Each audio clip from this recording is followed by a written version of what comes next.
Hello दोस्तों, नमस्कार। आज की वीडियो में हम बात करेंगे कि यूपी टीजीटी के कौन से विषय में कितने पद खाली हैं और भाई आपका सब्जेक्ट का कॉम्बिनेशन क्या रहना चाहिए और भाई आपको कितनी सैलरी मिलेगी, जीएस का सिलेबस क्या होगा। भाई जितने भी आपके डाउट्स हैं सारे क्लियर कर दूंगा, बस वीडियो को आखिर तक देख लेना। वीडियो बहुत शॉर्ट होने वाली है भाई, फालतू की बातें ना करके सीधा वीडियो को शुरू करते हैं।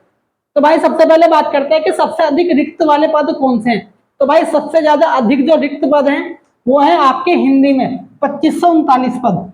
उसके बाद है आपके इंग्लिश में 2340 पद। उसके बाद है आपके विज्ञान में 2278 पद। विज्ञान में सिर्फ फिजिक्स और केमिस्ट्री के हैं, बायो के नहीं है। बायो की अलग से आएगी, फिजिक्स एंड केमिस्ट्री, केमिस्ट्री के पद हैं बस ये। जब भी विज्ञान की बात हो तो भाई जहां पे भी लिखा हो विज्ञान के पद, यानी कि वहां पर सिर्फ फिजिक्स एंड केमिस्ट्री की बात होगी। अगर बायोलॉजी की बात होगी तो वहां पे बकायदा खुद से बायोलॉजी लिखा आता है कि भाई ये बायोलॉजी के पद है।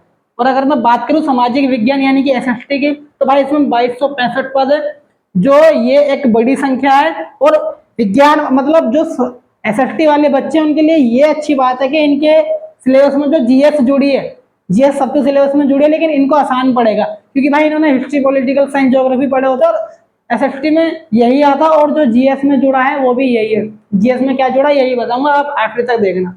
अब बात करते हैं मैथ की, तो गणित में 2188 पद खाली हैं। भाई मैंने ये वो पद बताए जिनमें सबसे अधिक खाली, जिनके पोर्टल खुल गए, जिनके सिलेबस अपडेट है, सब चीज अपडेट है। बाकी इनके अलावा जो बंगाली, फारसी, मराठी उनमें एक एक पद है। और भाई आपके फिजिकल एजुकेशन में भी, आपकी फिजिकल एजुकेशन फिजिकल एजुकेशन में आपके हैं भाई 100 प्लस। तो भाई आपके 100 प्लस पद हैं फिजिकल एजुकेशन में भी। और अब बात करते हैं हम सब्जेक्ट कॉम्बिनेशन की, कि हमारा सब्जेक्ट का कॉम्बिनेशन क्या होना चाहिए। भाई अगर आप हिंदी का टीचर बनना चाहते हैं ना, तो भाई देखो पहली बात तो इनमें सब में बीएड बीएड जरूर चाहिए। कहीं आप कहीं से भी हो, बीएड अनिवार्य है टीजीटी में, अनिवार्य है भाई। ठीक है। अगर अब मैं बात करता हूँ आपको हिंदी की और एसएसटी की, भाई इसमें ही सबसे ज्यादा कंफ्यूजन है बच्चों को। अगर मैं हिंदी की बात करूं तो भाई आपको हिंदी के साथ संस्कृत का कॉम्बिनेशन जरूरी चाहिए। संस्कृत का कॉम्बिनेशन जरूर होना चाहिए आपका, जब जाके आप हिंदी में जो टीजीटी की वैकेंसी उसका फॉर्म भर पाएंगे। आपके पास ये कॉम्बिनेशन होना चाहिए आपके पास।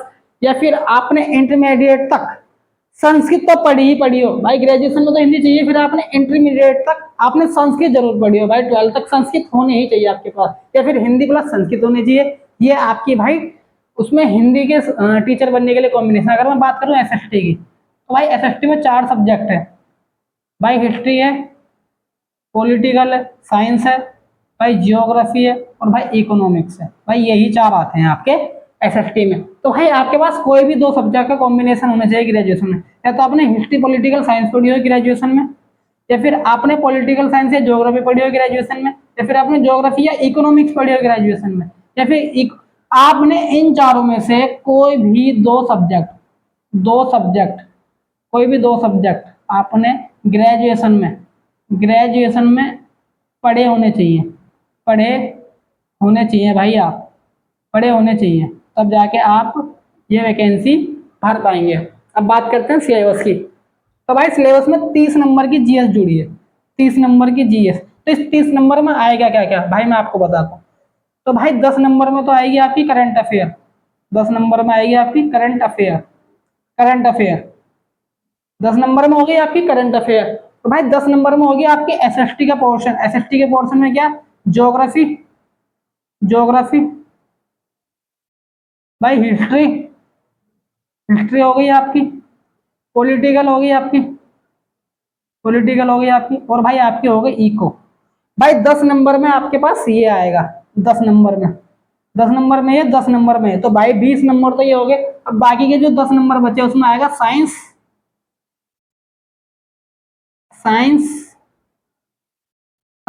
And take. आज इसको ये बोलते हैं साइंस एंड टेक। मतलब इसमें थोड़े बहुत फिजिक्स, केमिस्ट्री, बायो के क्वेश्चन पूछे जाएंगे। टेक में आपकी कंप्यूटर आएगी। इसमें कंप्यूटर में आपके इंटरनेट के बारे में पूछेगा, जो भी बेसिक नॉलेज पूछेगा वो आपसे पूछेगा। तो भाई 10 नंबर में करंट अफेयर, 10 नंबर में ज्योग्राफी, हिस्ट्री, पॉलिटिकल, इकोनॉमिक्स, और भाई 10 नंबर में आपकी साइंस एंड टेक। अब भाई बात करते हैं कि इसमें सैलरी क्या होने वाली है, क्योंकि भाई सैलरी क्या करते हैं, सैलरी हमें मोटिवेशन देती है। अगर हमें सैलरी पता हो जाएगी तो भाई हम बड़ी ही मतलब और मोटिवेशन से हम अपनी तैयारी करेंगे। तो भाई पीजीटी की जो वैकेंसी है भाई, ये आपकी अगस्त के एंड तक आ जाएंगी, अगस्त एंड तक आपकी वैकेंसी आ जाएंगी भाई। और दूसरी बात भाई, इसका जो एग्जाम है ना, आपका एग्जाम इसका एग्जाम आपका भाई अक्टूबर में हो जाएगा।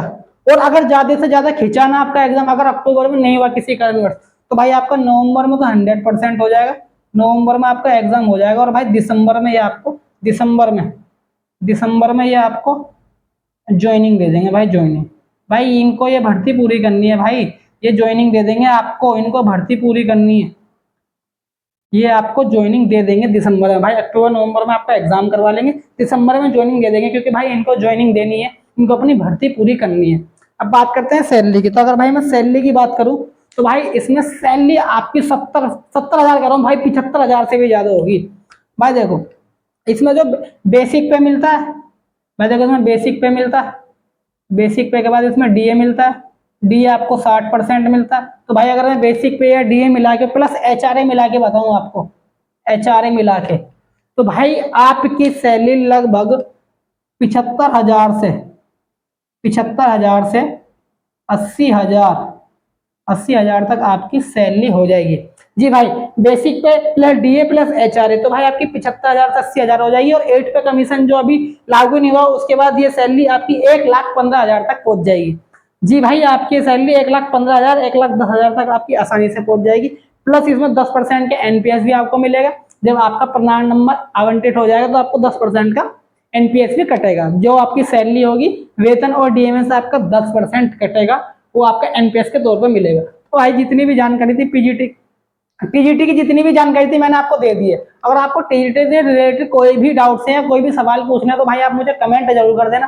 मैं आपको कमेंट में बताऊंगा कि भाई आपके क्या डाउट्स हैं, मैं उसके रिप्लाई दूंगा। अगर भाई चैनल पर नहीं है तो चैनल को सब्सक्राइब जरूर कर लेना भाई। और वीडियो अच्छी लगे तो भाई वीडियो को लाइक कर देना, जितना हो सके भाई वीडियो को शेयर कर देना भाई। और अगर आपको और टीजीटी की जानकारी तो कमेंट में बताना। मिलेंगे नेक्स्ट वीडियो में, जब तक के लिए नमस्कार।